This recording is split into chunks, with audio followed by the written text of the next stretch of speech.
सभी का स्वागत है मेरे YouTube चैनल पे। आज हम बात करेंगे आईसीएसई बोर्ड क्लास 10th के सैंपल पेपर की, जो कि ये बेस्ड होगा 2023 बोर्ड एग्जाम पे। ठीक है, तो इस सैंपल पेपर में 15 क्वेश्चन होंगे जो कि कैरिंग 1 मार्क्स, जो कि एक नंबर के क्वेश्चन होंगे सेक्शन ए से, जो कि आपके एग्जाम में ये सेक्शन ए से सभी एक नंबर के क्वेश्चन करने होते हैं, जो कि करीब 15 होंगे। ठीक है, तो हम इन क्वेश्चन को जानेंगे कैसे सॉल्व करेंगे और साथ में कुछ कंसेप्ट भी जानेंगे जो क्वेश्चन से रिलेटेड होंगे।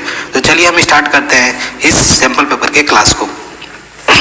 3, 2, 1। तो देखिए, पहला क्वेश्चन क्या है कि SGST paid by a customer, जो SGST है जो कस्टमर पेड कर रहा है एक शॉपकीपर को एक आर्टिकल खरीदने के लिए। जैसे आर्टिकल का दाम 500 रुपये, ठीक है, तो 500 रुपये उसका प्राइस है, यानी प्राइस लिख सकते हो आप 500 रुपीज़ है। ओके, ठीक है, 500 रुपये इसका प्राइस है। अब इस पे जो SGST वो देता है बंदा, वो 15 रुपीज़ देता है। कितना देता है? 15 रुपीज़। ठीक है, तो आपसे पूछ रहा है GST होता क्या, GST चार्ज क्या है, GST का रेट क्या है। तो एक चीज़ आपने क्लियर कट माइंड में आपको सेटअप बना लेना है कि GST की जो वैल्यू होती है वो SGST प्लस CGST को जोड़ के होती है। और खास चीज़ ये है कि SGST और CGST दोनों इक्वल होते हैं, यानी जो SGST का रेट अगर 3 है तो CGST का भी रेट क्या होगा? 3 होगा। तो कुल मिला के GST क्या हो जाता है? दोगुना हो जाता है, 6 हो जाएगा। ठीक है, तो अगर आपको SGST पता चल गया तो आप उसका दोगुना कर दोगे तो क्या निकल जाएगा? GST का रेट। या आपको CGST पता चल गया, उसका 2 टाइम्स कर दोगे तो क्या निकल जाएगा? GST का रेट। ठीक है, तो अगर आप 500 रुपये का सामान खरीद रहे हो और SGST 15 रुपये दे रहे हो, तो आपने कितने रुपये का GST उस पर लग रहा होगा? ठीक है, तो देखो 15 रुपये आप 500 रुपये पे दे रहे हो ना, तो 15 रुपये 500 का कितना परसेंट है निकाल लो। तो 15 × 100 बाई 500, यानी SGST का रेट कितना हो गया? 3%। SGST कितना हो गया तुम्हारा? 3%। तो जो GST का रेट होगा वो क्या हो जाएगा? 3 × 2 = 6, that is your answer. Okay, तो सिंपल भाषा में क्या था कि 500 का एक आर्टिकल था जिसपे 15 रुपये SGST लगता था, तो हमने 15 रुपये देखा, 500 का कितना परसेंट है? 3, तो GST का रेट कितना हो जाएगा? 3 × 2 = 6। ओके, तो रेट ऑफ GST आपने निकाल लिया। एक और होता है IGST, जो आप जानते हो। IGST होता है क्या है? तो IGST भी जैसे GST रेट है, तो जैसे मान लो एक ही स्टेट में सामान खरीदे, जैसे मान लो एक स्टेट ए है, इसी में सामान खरीदा गया और इसमें बेचा गया, तो वहाँ पे 2 प्रकार के रेट हो जाएंगे, SGST और CGST। लेकिन यही ए स्टेट से बी स्टेट में चला गया तो वहाँ पे IGST लगेगा, और जो IGST की वैल्यू होती है वो GST रेट के बराबर होती है। अगर GST 6 है तो IGST भी क्या होगा? 6 होगा। ठीक है, IGST कब होता है? जब एक स्टेट से दूसरे स्टेट जाते हैं, या एक यूनियन टेरिटरी से दूसरे यूनियन टेरिटरी। ठीक है, ये सब चीज़ें। तो चलते हैं नेक्स्ट क्वेश्चन की तरफ। ठीक है, तो देखिए नेक्स्ट क्वेश्चन क्या है? When the roots of quadratic equations are real, जब किसी क्वाड्रेटिक इक्वेशंस के, क्वाड्रेटिक इक्वेशन बोले तो सिंपल भाषा में हम ऐसे लिखते हैं general form ax² + bx + c। ये क्वाड्रेटिक इक्वेशन है। क्यों क्वाड्रेटिक है? क्योंकि इसका हाईएस्ट वेरिएबल का पावर 2 है। ठीक है, तो ये क्वाड्रेटिक इक्वेशन क्यों है? क्योंकि उसको हमने इक्वेट किया है 0 के बराबर। तो ये क्वाड्रेटिक इक्वेशन के रूट्स रियल है। रूट्स बोले तो जैसे आप पढ़े होगे alpha plus beta, alpha into beta का वैल्यू, तो अल्फा रूट्स होते हैं और बीटा भी रूट्स होते हैं। अगर अल्फा की वैल्यू x की जगह पर रखोगे तो ये पूरा चीज़ क्या हो जाएगा? 0। अल्फा क्या होगा? कोई नंबर होगा, 1 हो सकता है, 2 हो सकता है। तो आप अगर x की जगह पर 1 रखोगे तो पूरी वैल्यू 0 हो जाएगी, उसी को हम बोलते हैं रूट्स। ठीक है, तो ये रूट्स क्या है? रियल है और इक्वल है, इक्वल भी है, यानी अल्फा = बीटा है। ठीक है, और रियल का मतलब जानते ही हो, रियल नंबर जैसे 1, 2, 3, -1 ये सब चीज़ होगी। तो डिस्क्रिमिनेंट की वैल्यू क्या होगी? डिस्क्रिमिनेंट बोले तो D। तो D का आपने एक फार्मूला पढ़ा होगा b² - 4ac। और आप ये भी पढ़े होगा कि जब रूट्स इक्वल होते हैं तो D की वैल्यू क्या होती है? 0। क्यों 0 होती है मैं आपको बताऊंगा। ठीक है, देखो अभी आपने रूट्स निकालने का बहुत से फार्मूले पढ़े हुए हैं, जैसे क्वाड्रेटिक इक्वेशन को सॉल्व करके हम रूट्स निकाल सकते हैं फैक्टराइज मेथड से। ठीक है, लेकिन एक मेथड था जो कि हम बोलते थे x = -b + √b² - 4ac/2a। तो अगर ये b² - 4ac को क्या बोलते थे? D, discriminant. ठीक है, तो अगर ये अंदर का D 0 होता है तो ये पूरा चीज सेटअप 0 हो गया। तो पूरा चीज सेटअप 0 हो गया तो ये बचा क्या? -b/2a। यही बचा ना, -b/2a। तो ये तो एक ही रूट्स देगा ना। हाँ, तो दोनों रूट्स क्या हो जाएंगे? इक्वल। तो आपको एक चीज याद रख लेना है कि जब रूट्स इक्वल हो, ठीक है, रूट्स इक्वल हो तो D की वैल्यू क्या होती है? 0, डिस्क्रिमिनेंट की वैल्यू। अगर बोल दे कि रूट्स रियल है, सिर्फ रियल बोल दे और इक्वल नहीं है, तब D की वैल्यू क्या होगी? > 0। ठीक है, बस रियल है और इक्वल नहीं है तब D > 0। अब बोल दे कि रूट इमेजिनरी है, इमेजिनरी मतलब कोई रियल नंबर नहीं है, जैसे -1, -2 ये सब चीज़ें नहीं है 2, तो D की वैल्यू क्या हो जाएगी? <0। ठीक है, तो इस चीज़ को याद रखिएगा और ये फार्मूला रट्टा मारिएगा x = -b + √b² - 4ac/2a। ठीक है, मैं एक बार लिख देता हूँ फार्मूला के लिए, जैसे कि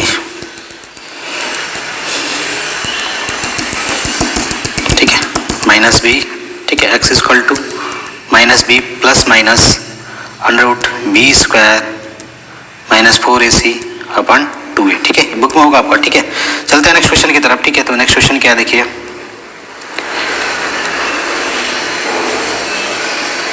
ठीक है। तो नेक्स्ट क्वेश्चन आपका ये रहा, x माइनस 1 फैक्टर है इसका, ठीक है। तो a की वैल्यू क्या होगी, देखो कोई चीज फैक्टर कब होता है, जब ये इसको डिवाइड कर दे। इसमें बोलूँ 6 का फैक्टर 2 है तो क्या करोगे, 2 से आप इसमें डिवाइड करोगे, 2 डिवाइड 6 तो कितनी वैल्यू आएगी 3, यानी पूरा कट जाए, रिमाइंडर 0 मिले, दैट मीन्स फैक्टर।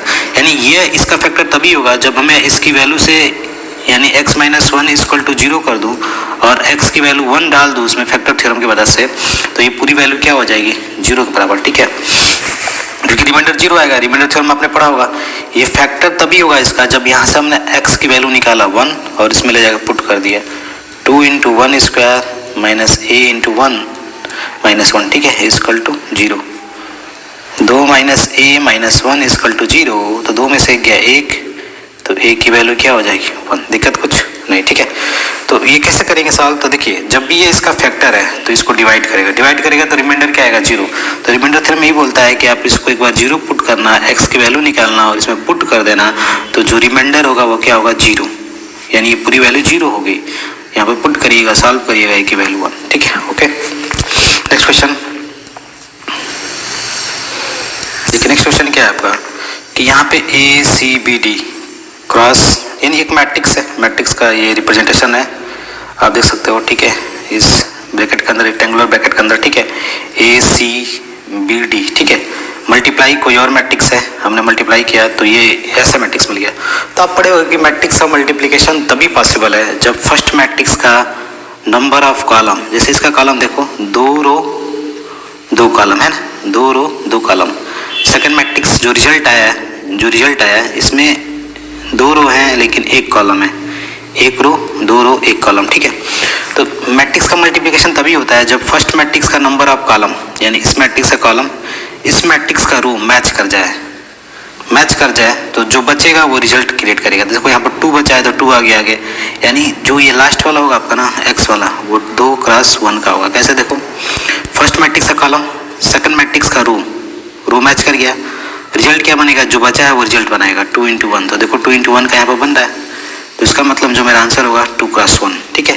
यानी x जो मैट्रिक्स होगा उसमें 2 रो होंगे और 1 कॉलम होगा। दिक्कत कुछ, रूल क्या कहता है, फर्स्ट मैट्रिक्स का कॉलम सेकंड मैट्रिक्स का रो मैच करना चाहिए, इक्वल होना चाहिए, और जो रिजल्ट बनेगा पीछे वाले को इंक्लूड करके बनेगा, ओके, ठीक है।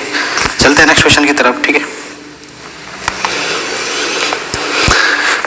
देखिए क्या है क्वेश्चन की, ये 57, 54, 51, 48 ये अर्थमेटिक प्रोग्रेशन है, ठीक है, are in arithmetic progression the value of 8th term, इसमें 8वें टर्म की वैल्यू क्या होगी, ठीक है। तो देखो हम एपी में पढ़े हैं कि एपी में डिफरेंस होता है, ठीक है, तो डिफरेंस पहले हम पता कर लेते हैं। तो आप ऐसे जाओगे तो 3 का डिफरेंस है, फिर किसका है 3 का डिफरेंस है, ठीक है, 3 घटता जा रहा है, तो वैल्यू ऑफ 8th टर्म की वैल्यू क्या होगी, यानी A8। तो A8 निकालना है तो क्या करोगे, देखो ये पहला टर्म हो गया, ठीक है, तो आप लिखोगे A1 प्लस 7D। पढ़े होगा रूल, आप नहीं रूल याद है तो मैं बता देता हूँ, फार्मूला क्या है, AN equal to A plus N-1 into D।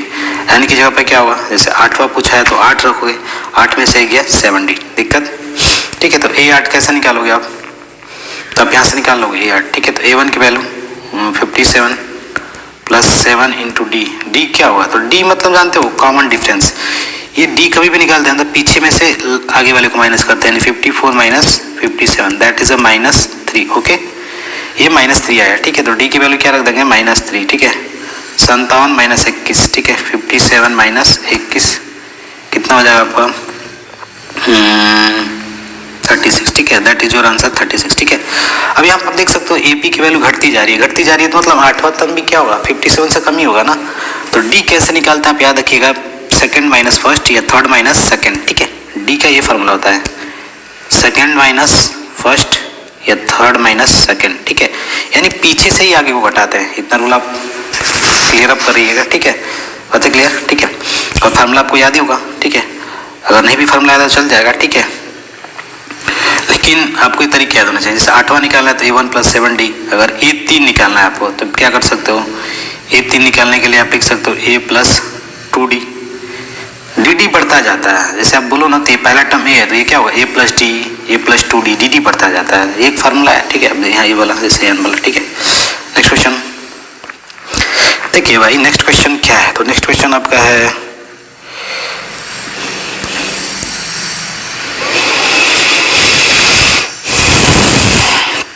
The point a p q is invariant about x equal to p, ठीक है। ये एक इनवेरिएंट पॉइंट है एक्स इक्वल टू पी, तो एक्स इक्वल टू पी क्या होगा, एक स्ट्रेट लाइन का इक्वेशन है। जैसे आप एक्स एक्सिस बनाए, वाई एक्सिस बनाए, अभी आपने एक लाइन खिंचाई है जैसे पी कोऑर्डिनेट है, तो इस लाइन का इक्वेशन क्या होगा, एक्स इक्वल टू पी, ठीक है। तो एक्स इक्वल टू पी एक लाइन हुआ, स्ट्रेट लाइन हुआ, ठीक है। Under reflection the coordinate of its image A, जैसे ए पी क्यू है तो इनवेरिएंट है, तो इनवेरिएंट मतलब ये पॉइंट चेंज ही नहीं होगा, जहां पर है वहीं पर रहेगा, तो इसका इमेज भी क्या होगा, वही होगा पी क्यू, ठीक है। एडेस इसी पे होगा, इसी लाइन पे, ठीक है, कुछ दिक्कत नहीं, ठीक है। क्योंकि इनवेरिएंट है तो ये पॉइंट चेंज होने वाला नहीं है, यहीं पर का यहीं पर रहेगा, ठीक है। बात क्लियर। देखिए यहाँ पे दिया गया एक डायग्राम एबीसी है, ट्रायंगल एबीसी है, और दूसरा है ट्रायंगल डीईएफ, ठीक है। तो बोला है कि कौन सा एक्सियोम इसमें लग सकता है जिससे ये फिगर क्या हो जाए, सिमिलर हो जाए, क्या हो जाए, सिमिलर हो जाए, ठीक है। तो आप देख सकते हो ये वाला 4 है, तो 4 और ये 3 है, तो 3 6 या 18, 4 6 या 24, और ये 90 ये 90, तो आप पढ़े होंगे एसएस एक्सियोम फॉर सिमिलरिटी। इसका मतलब क्या होता है, दो साइड प्रोपोर्शन में हो, जैसे 4/24 इक्वल टू 3/18, ये प्रोपोर्शन में है 1/6 1/6, और उनके बीच का एंगल इक्वल हो, तो इसी को बोलते हैं एसएस एक्सियोम, ठीक है। आपने पढ़ा होगा कि दो फिगर सिमिलरिटी का कंडीशन क्या है, या तो तीनों दो एंगल बराबर हो जाए ऑटोमेटिक, तो ए सिमिलरिटी होता है, ए सिमिलरिटी होता है, या तीनों साइड्स प्रोपोर्शन में हो जाए एसएस करके, ठीक है, तब हो जाएगा, ठीक है। तब ए सिमिलरिटी को हम ट्रिपल ए भी बोल सकते हैं, क्योंकि जब दो एंगल बराबर होता है तो तीसरा ऑटोमेटिक बराबर हो जाता है, ठीक है। आरएचएस क्या होता है, राइट हैंड साइड, ठीक है, तो ये आरएचएस होता है राइट एंगल हाइपोटेनस साइड करके होता है, ठीक है, तो कॉन्ग्रुएंस में होता है, ठीक है। बात क्लियर। तो अब सिमिलरिटी में बस यही था कि साइड एंगल साइड, यानी दो साइड्स आपस में क्या हो, प्रोपोर्शंस में हो, और उनके बीच का एंगल क्या हो जाए, इक्वल हो जाए, ठीक है, फिगर सिमिलर हो जाएगा। नेक्स्ट क्वेश्चन देखिए, यहाँ पे दिया है कि जो वॉल्यूम है वो राइट सर्कुलर कोन का with same base, right circular cone ये रहा, ठीक है, with same base radius, radius R है, and height as that of a right circular cylinder. देखो इसका भी रेडियस वही है और हाइट क्या है, एच वही है, ठीक है। The volume of right circular cone, cone का वॉल्यूम ये रहा, ठीक है, that is the volume of cone 120 रहा। तो आपसे पूछा है सिलेंडर का वॉल्यूम क्या होगा। देखो तो कोन का वॉल्यूम होता है 1/3 पाई आर स्क्वायर इंटू एच। अभी सिलेंडर का वॉल्यूम क्या होता है, पाई आर स्क्वायर एच, ठीक है। तो यहाँ पे ध्यान से देखना, ये पाई आर स्क्वायर एच यहाँ पे सिंगल है, और 1/3 की वैल्यू क्या है, ये 120 है। अगर मैं 3 को इधर भेज दूँ तो 360 हो जाएगा, तो मैं पाई आर स्क्वायर एच यानी वेलन का ही वॉल्यूम बताना था सिलेंडर का, दैट इज 360, ओके। आप देख सकते हो इस जो ये कोन से सिलेंडर का वॉल्यूम है ना 3 गुना है, क्योंकि आप इसमें 3 से जब मल्टीप्लाई करोगे तभी तो पाई आर स्क्वायर एच आएगा, तो इसमें हम 3 से गुणा कर देंगे। कोन का वॉल्यूम अगर 10 है तो सिलेंडर का वॉल्यूम कितना हो जाएगा, 30 हो जाएगा, अगर रेडियस वही है और हाइट भी क्या है, वही है, ठीक है। रेडियस वही है जैसे आर आर ये हाइट है, ठीक है। Next question, the solution set for the given inequation, ठीक है। एक इनइक्वेशन से इसका सॉल्यूशन सेट क्या होगा, ठीक है, हमें ये जानना है, ठीक है। तो देखो यहाँ पर दिया -8 की वैल्यू जो है 2x से लेस है और 8 से लेस है, ठीक है, और x क्या है, होल नंबर है, ठीक है। अभी देखो हम 2 से सब में डिवाइड कर सकते हैं, ऐसे सिंपल हो जाएगा। -4 से बड़ा होगा x और इक्वल होगा, और 4 से छोटा होगा, ठीक है। आपने ये चीज़ें पढ़ी होंगी कि जब हम डिवाइड करते हैं तो ये इनइक्वलिटी के साइन पे कोई फर्क नहीं पड़ता। अगर आप देख सकते हो जैसे 1 है, ये -3 है, ठीक है। अगर ये बड़ा है तो हमने इसको 2 से डिवाइड किया, तो इसको भी क्या किया 2 से, तो कुछ फर्क पड़ा नहीं, 1/2 भी बड़ा है, ठीक है। बात क्लियर। तो -4 से 4 के बीच में हो जाएगा, तो आप लिख सकते हो ये -4 से 4 के बीच में, ठीक है,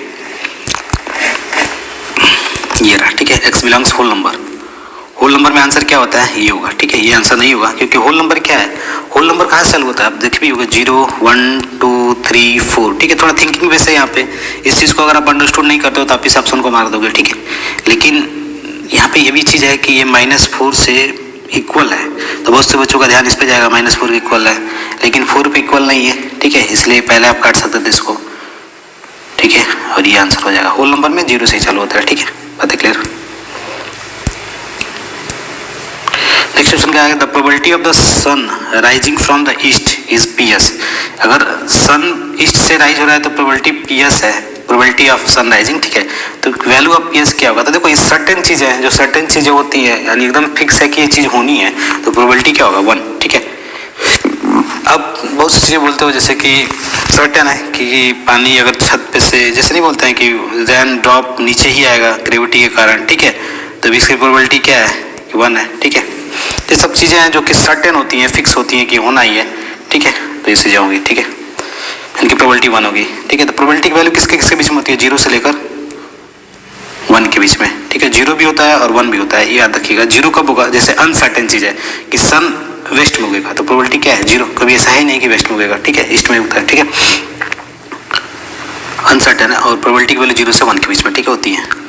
नेक्स्ट 11th क्वेश्चन क्या आपका देखिए, ये बोला है ना कि इफ ये ऐसी चीजें हैं, ये मैट्रिक्स है, जैसे मैट्रिक्स ये रहा, 2 ऑर्डर का ये मैट्रिक्स रहा, ये हो जा रही है, तब पढ़े होंगे कि मैट्रिक्स का एक रूल बोलता है कि अगर आप आगे 3 लिखे हो तो ये सभी से गुणा कर लेता है, ठीक है, पढ़े भी होगा आप, ठीक है। तो 2x 0 हम गुणा कर लेते हैं, 3 2 जा 6, 3 3 4 जा 12 0, ओके। अब जोड़ लो 6 2 8, x प्लस 3, ये 12, ये 1 प्लस 0 1 होगा, ठीक है। ऐड ही करना है आपको, 2 से 6 में 8, x प्लस 3, 0 प्लस 12, 1 प्लस 0, ठीक है। अब ये किसके बराबर है, 8 8 12 और 1, ठीक है, चेक कर सकते हो आप यहाँ पे, है ना। हमें इसकी वैल्यू बतानी है कि x की क्या होगी, तो x को हम किसके बराबर दिखा देंगे, x प्लस 3 इक्वल टू 8, ठीक है। तो x की वैल्यू 5, ठीक है। अब इतना लिखने की जरूरत नहीं है, आप इतना थोड़े समझदार हो तो जल्दी सीधे x लिखो और 3 हो जाए 3, तो x प्लस 3 लिखो और इक्वल टू इससे कंपेयर कर दो 8, तो x की वैल्यू 5, ओके। तो अब ये सब चीज़ें जान लो हमें क्या करना है, हम इतना बड़ा नहीं करेंगे, टाइम मेरा स्पेंड होगा, मुझे बस पता होना चाहिए किसको बताना है, इसको लेके हम काम कर सकते हैं, ठीक है, तो हम आसानी से कर लेंगे। नेक्स्ट क्वेश्चन, अभी देखो सेंट्राइड ऑफ ट्रायंगल ABC, जैसे एक ट्रायंगल ABC है, ठीक है। अब इसका जो सेंट्राइड है यहाँ पर है, सेंट्राइड का फॉर्मूला भी पढ़े होगा आप, ठीक है। सेंट्राइड कैसे बनता है जान लो पहले, जैसे कि ये लाइन हमने ऐसे खींचा, दैट इज अ मीडियंस, ये भी लाइन क्या होगा, मीडियन होगा, और ये भी लाइन क्या होगा, मीडियन। मीडियन किसको बोलते हैं, जो सामने वाले साइड को 2 इक्वल पार्ट्स में बांटे, that means this equal to this. अभी ये लाइन इसको जा रहा है तो ये वाला लाइन इससे इक्वल और ये वाला लाइन इससे इक्वल, ठीक है। तो जहाँ पे ये पॉइंट मिलते हैं उसी को क्या बोलते हैं, सेंट्रॉइड, ठीक है। जहाँ पे मीडियन इंटरसेक्ट करते हैं उस पॉइंट को हम सेंट्राइड बोलते हैं, ठीक है। तो अब सेंट्राइड की वैल्यू हम कैसे निकालेंगे, ठीक है, ये जानना हमें, ठीक है। तो एक फार्मूला हमने पढ़ा होगा, वो फार्मूला क्या होता है तो आपको पता ही होगा, x equal to x1 plus x2 plus x3 by 3, यानी सभी कोऑर्डिनेट को जोड़ देते हैं, ठीक है। जैसे a का कोऑर्डिनेट है, b का, c का, इनका x कोऑर्डिनेट जोड़ लो, 5 7 12 plus a, 12 plus a by 3 equal to centroid की वैल्यू क्या है, x की वैल्यू g 6, 3 6 18, तो a की वैल्यू क्या हो गई 6, ठीक है। हमें जिस पे काम करना था उसको हमने पकड़ा, क्योंकि हमें x पे ही पता करना था, x a का जो a वर्टिसेस उसका x कोऑर्डिनेट a है, तो इसी x की वैल्यू को हमने लेकर किससे कंपेयर कर दिया, 6 फार्मूले पर रख के, ठीक है। अब y में जाने की कोई जरूरत ही नहीं, क्योंकि वहाँ पर तो पूछा ही नहीं था, अगर पूछा तो हम बताते, ठीक है। सब फार्मूले याद रखिएगा, x1 plus x2 plus x3 by 3, अभी y का होता तो क्या होता, y1 plus y2 plus y3 by 3, okay, ठीक है। अब चलते हैं नेक्स्ट क्वेश्चन की तरफ।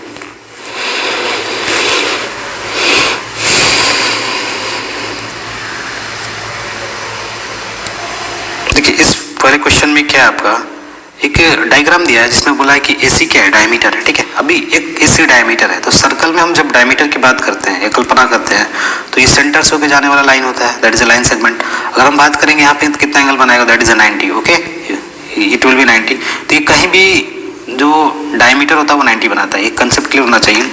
अब बोला है कि AD भी 35 है, ठीक है, तो पता करिए x की वैल्यू क्या होगी, यानी ये क्या होगा, ठीक है। तो अगर आप ध्यान से देखो AC डायमीटर है तो यहाँ पे वैल्यू क्या होगी 90, ओके, दिस विल बी 90, ठीक है। ये वाली वैल्यू क्या होगी 90 होगी।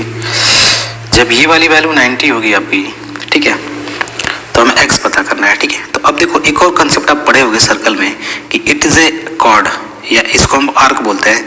तो सेम कॉर्ड या सेम आर्क मेजर सेगमेंट में, यानी एक पार्टिकुलर सेगमेंट में एंगल सेम बनाता है x, ठीक है। कहीं भी ऊपर वाले हिस्से में क्या बनाएगा, x ही बनाएगा, बस ये आर्क होना चाहिए, ये कॉर्ड होना चाहिए, ठीक है।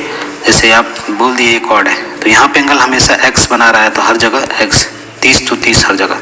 लेकिन अगर बोलोगे क्या पीछे वही बनाएगा, नहीं पीछे नहीं बनाएगा, क्योंकि वो सेगमेंट चेंज हो गया।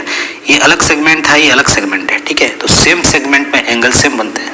इसका मतलब ये कॉर्ड ए बी यहाँ पर 35 बनाता है तो यहाँ पर भी क्या बनाएगा 35। तो ये 90, ये 35, दोनों को जोड़ो और 180 में से माइनस करो, x की वैल्यू आ जाएगी, दैट इज 55। दिक्कत कुछ नहीं ना, तो x की वैल्यू क्या होगी 55। ओके, तो आप चेक कर सकते हो चीज़ों को कि हम कैसे चीज़ों को निकालेंगे, ठीक है। और आप निकाल भी सकते हो, ठीक है। ओके, ठीक है। तो फार्मूला मेन था कि आप ये फार्मूला याद रखिएगा, ठीक है। नेक्स्ट क्वेश्चन देखिए, if the nth term of arithmetic progression, एक अरिथमेटिक प्रोग्रेशन का एनाटम ही है, तो एनाटम का मतलब n+3, ठीक है। तो आपसे बोला है कि फर्स्ट 3 टर्म्स क्या होंगे, तो देखो ये an क्या होता है, एक सामान्य रूल है कि जो एक फार्मूला बता रहा है। an मतलब कि n+3 एक रूल है जिसके तहत आप n की अलग अलग वैल्यू रख के पहला टर्म दूसरा टर्म बता सकते हो। तो n की वैल्यू अगर 1 रखोगे तो 1+3 दैट इज 4 पहला टर्म, आप सारे देख लो। फिर n की वैल्यू 2 रखो तो 2+3 दैट इज 5, n की वैल्यू 3 रखो तो 3 3 6 that is your answer. Okay, ठीक है। तो ये एक फार्मूला ही है जिसके हेल्प से आप चीज़ों को पता कर सकते हो, पहला दूसरा तीसरा, ठीक है। Next question